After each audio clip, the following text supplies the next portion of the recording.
เจอได้เด้อเจอได้น้องเขียวเจอได้วันที่มื้อนี้วันที่สเปซเดือน11 2020เดือนแรกที่จะไปเป็นยังไงไปเบิ่งนำกัน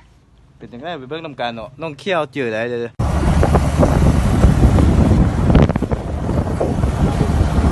ลี้ยวมาแล้วตัดสามคนให้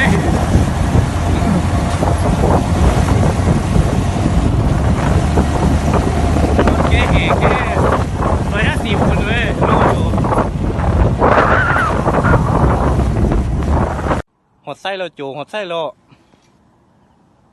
ซนขวาห้วยเลี้ยงพอให้เลี้ยงเนาะจังหน่อยฮอต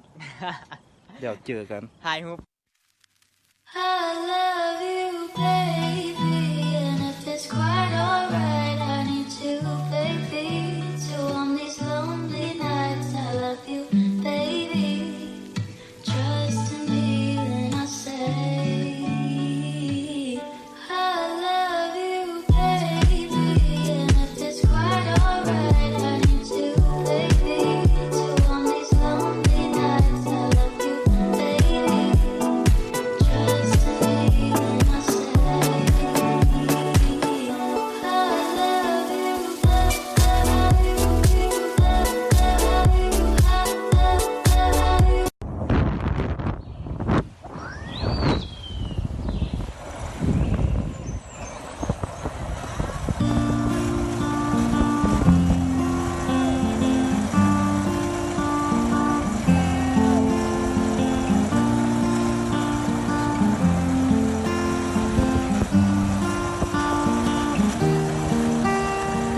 หมอกคลุ้มลงเขาที่สองเรา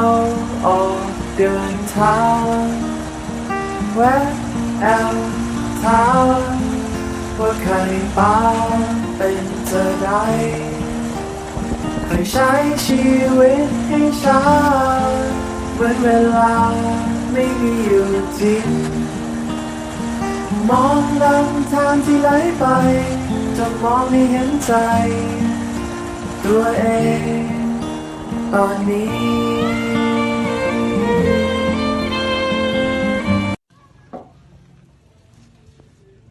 ตอนนี้อยู่ใส่เจ็ดเฮือนแพ้ เห็นแพ้แมนจีนำห่างดิ บ่เคยมาเด้ ไปลองไปเบิ่ง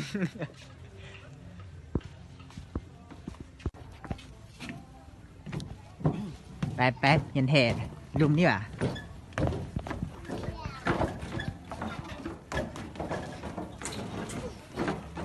นักสำรวจตีนี่นะกระเป๋าก็ครบสุด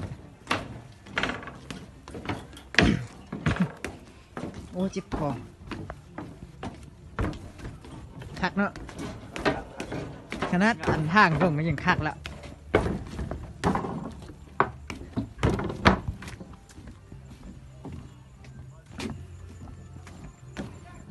วิวนี้โคตรได้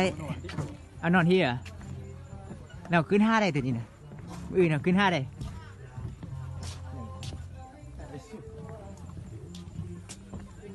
มาเบิ่งเรื่องมากินอาหารเนาะเอามา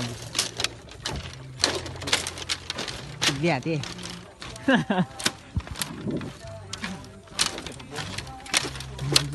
โอ้โหเกี่ยวกับบ่งกวาดดิ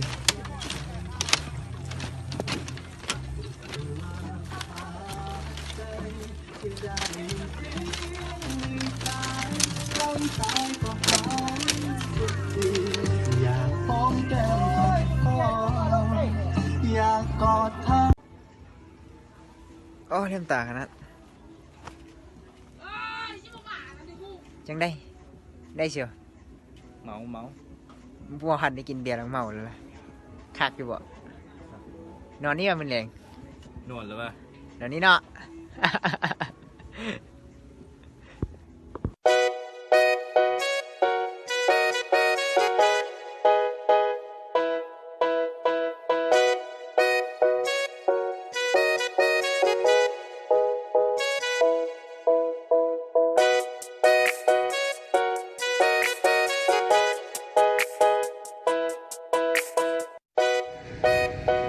การยำแรง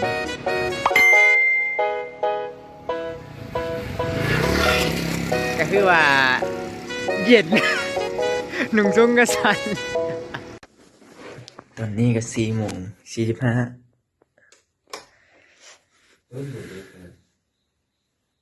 จังได้เชียว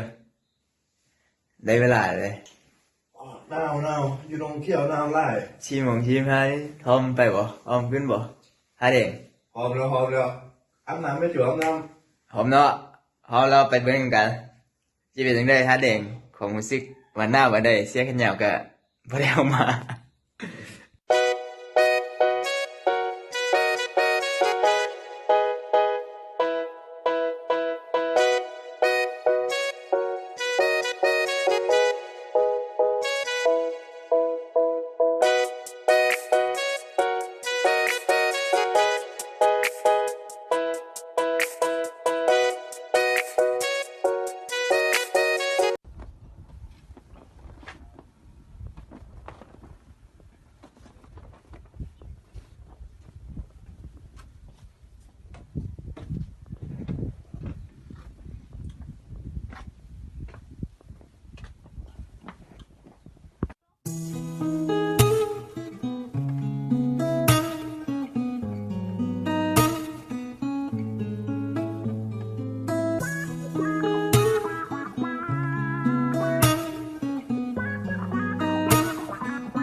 ยืนป่ะ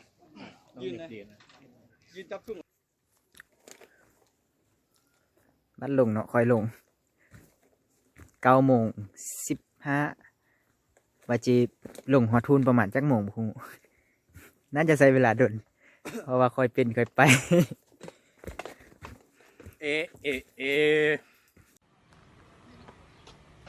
ตอนนี้เวอยู่ขั้วยังก็เขาเอิ้นขั้วเก่าเนาะประมาณจักโมงเดี๋ยวนี้12 โมงหยังประมาณ12 โมงเนาะก่อนจิจักลงจักน้องเขี้ยว ไปล่วงครับบ้าง ไปร่องหาบางเนาะแล้วเจอกันร่องหาบาง